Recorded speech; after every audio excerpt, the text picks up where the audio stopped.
Hello everyone and welcome to another video. It's been a long while since I've posted anything. Work changes get in the way, life gets in the way. Projects and interests change and face obstacles, I guess. So at some point, other things took priority rather than posting videos online or breaking down camera lenses or trying to fix stuff. So apologies for that if anyone's still watching. Today I thought I'd post a video just because I just picked up the Insta360 One X. So if you're into 360 video or photography, you probably know about it. It's fairly new. It's up there, from what I hear, in the top contenders for quality for entry level, well, on the high range of the entry level 360 cameras. So if you haven't been looking at prices or gear, there's 360 cameras. There's kind of a big gap between entry level and professional cameras. So you switch from a few €100 or dollars for the entry level to thousands for the more professional kind of gear.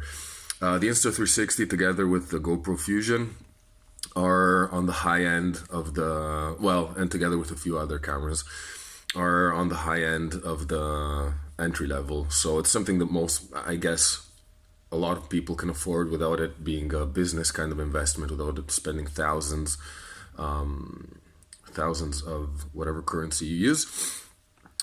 Still, they're not extremely cheap.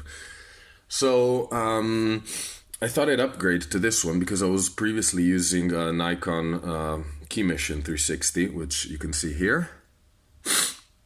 So the concept behind the 360 cameras, sorry, I have a bit of a cold, so my nose is not pretty gross actually. Or possibly hay fever. So the Nikon 360, well, if you're not familiar with 360 cameras, they basically have two cameras in this case that cover wider than 180 degree angle. They film together or take pictures, and then the two images get stitched into a 360 image. So you can watch it with VR goggles, you can create tiny planets, you can create some kind of creative editing effects and stuff. So the Key Mission is a pretty good camera. I enjoyed it. The quality I liked of the camera, for photos especially. The big defect I found is that the app is really shit. This is something I knew, but I found this for a great price. It was like €150 when I bought it new, because they were discontinuing the range at the store I bought it from. So I thought I'd pick it up anyway. It works, it's okay. It's always a bit of a problem though. You never really know if it's gonna pair with the app on your phone. So this means that lots of times you end up in a situation where you'd like to take a picture, but since there are too many Wi-Fi signals interfering, the app just doesn't communicate with the camera, and you're left with almost a useless piece of gear. Battery doesn't last too long, but it's a rugged camera, it's waterproof. I really liked it, a good thing, but this is not about this camera, so I thought I'd upgrade to the Insta360 One X. I've recently been watching some videos, and apparently there's a lot of creative options you can use in editing, film especially. So it looked like an interesting thing to try out, and I figured I'd buy one. I saw there was, you can normally cost between $399 I see in the US. Costs around €450 in Europe, more or less. I found a bundle at the Apple store for €500, bundled with selfie stick, tripod, a bullet time. Well, we'll talk about what that is, and an extra battery. So I thought for €50 more, it was a good deal. So I went to the Apple store and picked it up. The first thing I noticed is this sneaky marketing on Apple's side, because in their own packaging, they only write about compatibility with Apple products. So this actually, as soon as I noticed it when I got home, got me a little bit concerned, because I was thinking, wait a second, I hope all the cables are in. I hope everything, all the, I hope it's, I'm not an Apple user, so I hope it's compatible with everything. Just give me a second, sorry, I need to blow my nose. Okay, I'm back. No need to make this video grosser than it is. So, first thing I noticed was this kind of sneaky thing. They only mentioned the compatibility with Apple products, obviously with Final Cut Pro. What also got me is that in the list of accessories, where is it? No, here, sorry. In the list of what comes with the cable, they mention only the micro USB, one cable. Normally this gets bundled with 3 different kinds of cables. So here the fact that they mentioned cable kind of got me worried. Oh man, I hope this isn't like a Apple specific product and then I get home and it doesn't work with my stuff, or I don't have the correct cable to connect with. So it was a minor complaint. Luckily it all turned out to be paranoia. So let's open it and quickly, I mean, to be honest, I'll tell you, I did already open this box just to check the cable because I didn't want to make a fool of myself on video. But other than that, it's a real unboxing. So this is not the box you would be getting if you buy the normal camera. Normally it comes in some different kind of packaging. I think this is an Apple bundle. I think it's a good price for the bundle. So, if you're in the market for the product, for this camera, it might be a good idea to pick it up at the Apple store. Because I haven't seen bundles with these 2 accessories and an extra battery. Extra battery goes around, I think 20 or 30 euro. This stick I think is about 30 euro too, 30, 40 euro. This is about 15 or to 20. So I mean in total it comes to a couple tens of euro less than you would spend buying each piece separately. Plus you don't have the headache of having to order each piece separately, like buy the camera maybe at one store and then have to order the accessories in another place. So let's see what we've got in this box. So there's Insta360 Chase Adventure document, quick start guide, warranty card. So it's really well packaged actually. It's a very nice soft foam. The box is really durable. It's not just like cardboard, it's a nice box. If you're into that kind of, if you like keeping your packaging and stuff. So what we see here is quick guide, the usual paperwork, specifications, some pretty cool stickers, white over clear and black on yellow. So yeah, there you go. Let's put this aside. Then we got the accessories. So there's a protective pouch. And this is where I was worried a little, because it was, protective pouch, connect to your phone, connect to your computer. I was thinking, oh shit, they probably only put 1 cable for Mac. That turned out not to be the case. So, well, I would have been pretty pissed if that was the case. So protective pouch is just a pretty basic pouch from what I've seen in videos. So it's neoprene, feels like neoprene.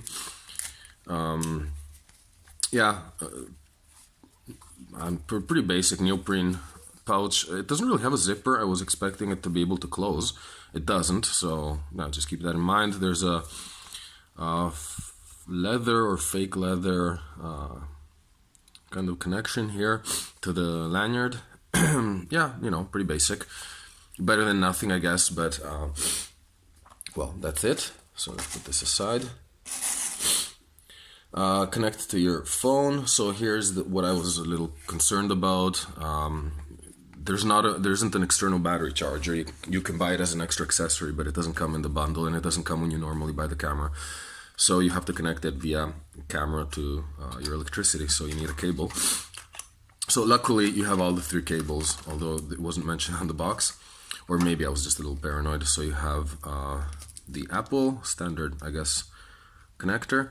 You have a USB, like micro USB, and you have USB-C. So you have options to connect. Connect to your computer. Everything is boxed in these cool matte little boxes. I'm not one for too much packaging. I don't really enjoy it, but it's nice to unwrap stuff, I guess. So here's, you know, your standard cable, USB to micro USB here. Yeah, so pretty standard. My worry was, I saw a video where some guy was saying how he tried using you know, generic third-party cable. I don't know if it was to transfer data, like, or to charge, and it didn't work. So he was wondering if maybe it was proprietary, although the attachment was common, was the same. So here we have the two batteries.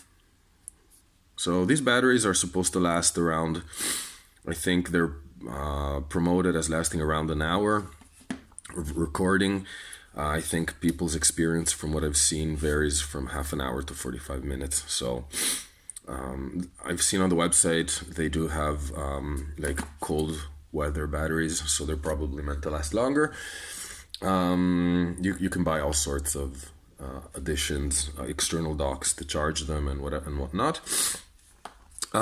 Here is the bullet time accessory. Bullet time is a mode where you can kind of swing the camera around your head to create a bit of a, what people call like a matrix kind of effect, where the view kind of rotates around the pivot point.